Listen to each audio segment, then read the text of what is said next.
नमस्कार। 18 ऑक्टोबरचा रविवार आहे स्पेशल, कारण तुमच्या लाडक्या दादूचा म्हणजे स्वप्नील जोशीचा वाढदिवस आहे। मराठी चित्रपटाला ग्लॅमर देण्याचं महत्त्वाचं काम करणारा हा अभिनेता, सर्वात जास्त यूथ फॅन फॉलोइंग असणारा हा कलाकार। मला तुमचा आवाज ऐकायचा आहे। VJTI come on Vidyalankar, give me a noise, give me more noise. त्या निमित्ताने पाहूया स्वप्नील जोशीने आपल्या फॅन्स साठी केलेल्या 5 महत्त्वाच्या गोष्टी। क्रमांक 1, स्वप्नील जोशी सोशल मीडियावर सर्वात ऍक्टिव्ह राहणारा अभिनेता। म्हणजे ट्विटरवर सर्वात आधी ती ब्लू टिक म्हणजेच ऑफिशियल अकाउंट होणारा स्वप्नील जोशी पहिलाच मराठी अभिनेता होता। ट्विटरवर स्वप्नीलचे फॅन्स स्वप्नीलला तर फॉलो करतातच, पण हे नुसतं एकतर्फी नाही।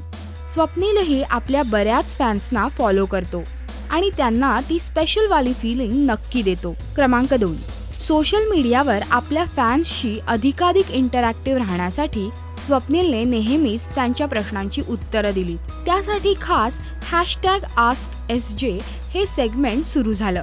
आपल्या फॅन्सशी असं डायरेक्ट सेगमेंट सुरू करणारा कदाचित स्वप्नील मराठीतला पहिलाच अभिनेता असावा। क्रमांक 3, आपल्या चाहत्यांना एकत्र आणण्यासाठी त्यांनी ऑफिशियल फॅन क्लब सुरू केला, टीम स्वप्नील या नावाचा। ट्विटरचा हा स्वप्नीलच्या फॅन्ससाठीचा पहिला हक्काचा कट्टा बनला।